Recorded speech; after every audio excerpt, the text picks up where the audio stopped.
21 मार्च 2023 झारखंड के कोडरमा जिले के डोमचांच की है।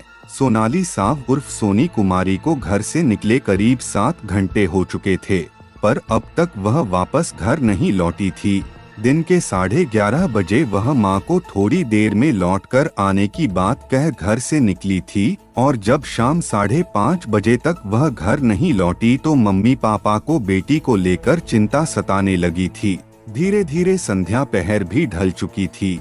ऐसे में सोनाली के पापा सुनील कुमार साव की सोच शून्य में तब्दील हो चुकी थी। सुनील ने अपने रिश्तेदारों, परिचितों, पड़ोसियों, बेटी की सहेलियों और जिस निजी स्कूल में वह पढ़ाती थी उस स्कूल के प्रिंसिपल आदि से पूछताछ कर ली थी, लेकिन वह किसी के यहाँ नहीं गई।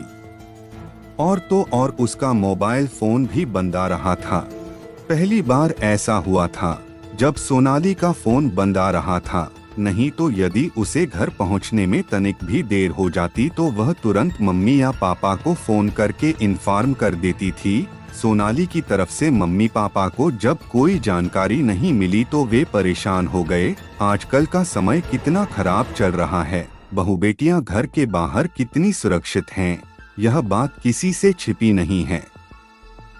इसी बात की चिंता माँ बाप को सता रही थी।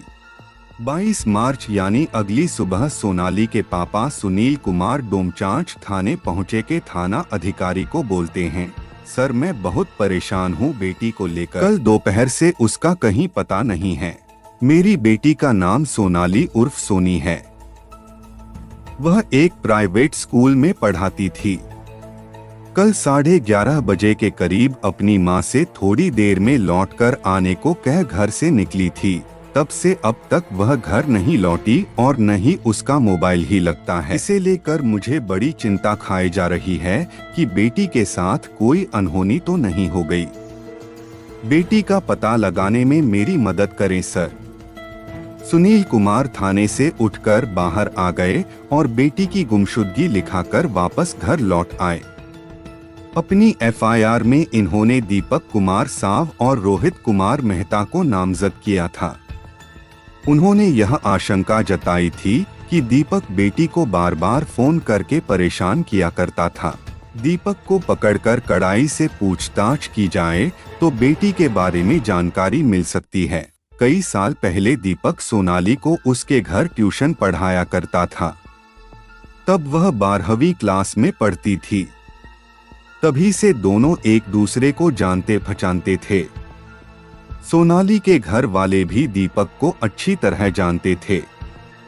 शिक्षक की हैसियत से वह अक्सर सोनाली को फोन किया करता था। सोनाली के लापता होने के 6 दिन भी उसका सुराग नहीं मिला तो 26 मार्च को घर वालों का आक्रोश भड़क उठा। घर वालों और स्थानीय लोगों ने शहीद चौक के पास कोडरमा मुख्य मार्ग जाम कर दिया था। जाम की सूचना मिलने पर पुलिस मौके पर पहुंचे और जाम खत्म करने की आंदोलनकारियों से अपील की तो उन्होंने सोनाली के रहस्यमय तरीके से गायब होने के रहस्य से पर्दा उठाने की मांग रख दी। एसपी प्रवीण पुष्कर ने डोमचांच एसएचओ को बुलाकर बड़ी मीटिंग की और 24 घंटे के अंदर मामले का पटाक्षेप करने की सख्त हिदायत दी। यही नहीं, उसी समय उन्होंने पुलिस की 2 टीमें गठित कर दी। 27 मार्च 2023 की सुबह डोमचांच पुलिस की टीम ने महथाड़ी पहुंचकर दीपक साव के घर को चारों ओर से घेर लिया और सोते हुए दीपक को उठाकर हिरासत में लेकर पूछताछ के लिए डोमचांच थाने ले आई। बड़ी संख्या में पुलिस बल देखकर दीपक पसीना पसीना हो चुका था। कड़ाई से पूछताछ हुई तो दीपक पुलिस के सामने टूट गया। दीपक ने हत्या का अपराध स्वीकार करते हुए कबूल कर लिए कि उसी ने 1.5 लाख की सुपारी देकर सोनाली की हत्या करवाई थी। इस घटना में उसके अलावा 4 और लोग शामिल थे। दीपक सोनाली से प्यार करने लगा था। उसका यह प्यार एक तरफा था। एक दिन मौका देखकर दीपक अपने प्यार का इजहार सोनाली से कर बैठा। सोनाली, मैं तुमसे बहुत प्यार करता हूँ।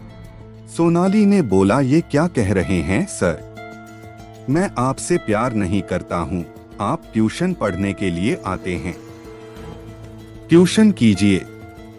ऐसे कहेंगे तो ट्यूशन नहीं आई, आप यहाँ से चले जाइए, फिर दोबारा लौटकर कभी मत आइएगा, नहीं तो मेरे मम्मी पापा ये प्यार वाली बात सुन लेंगे तो हम दोनों को जिंदा गाड़ देंगे।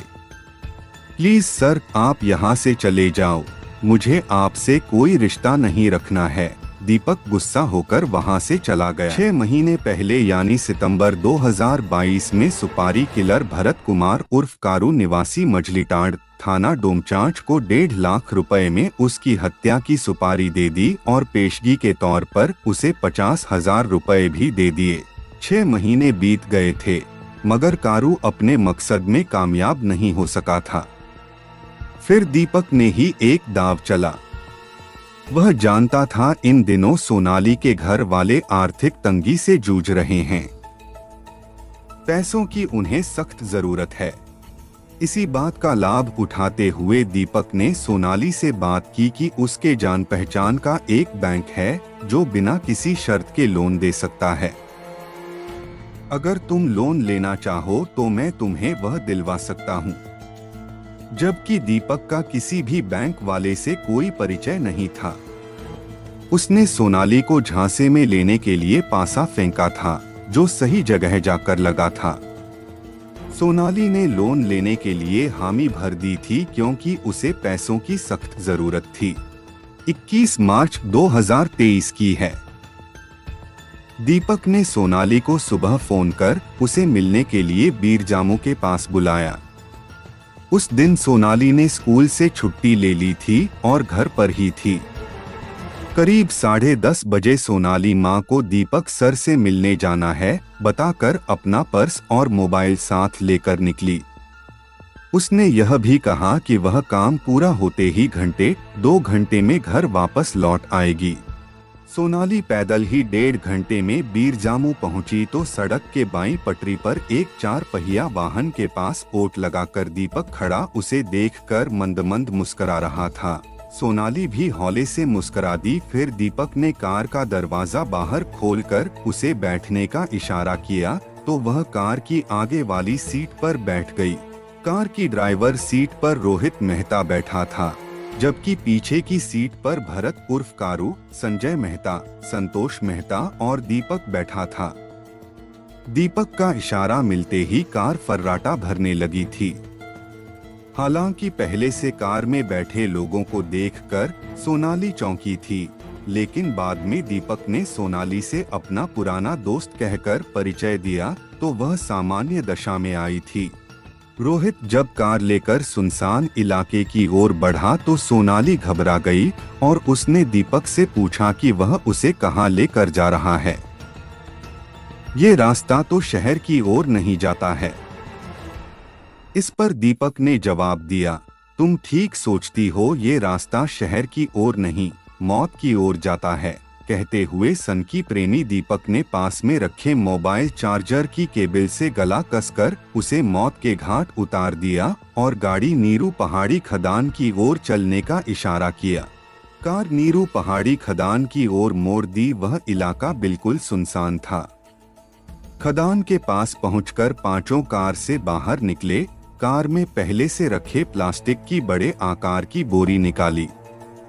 उसमें एक बड़े आकार का भारी पत्थर डाला। फिर सोनाली की लाश तोड़-मरोड़ कर उस बोरी में भरी और उसे रस्सी से कसकर बांध दिया। उन्होंने सोनाली की लाश ऊपर से नीचे खदान में फेंक दी। इससे पहले दीपक ने सोनाली का फोन अपने कब्जे में ले लिया था। लाश ठिकाने लगाने के बाद पांचों कार में सवार हुए और अपने अपने घरों को लौट गए। पुलिस ने आरोपियों को अदालत में पेश किया। अदालत ने आरोपियों को न्यायिक हिरासत जेल में भेजने के आदेश दिए।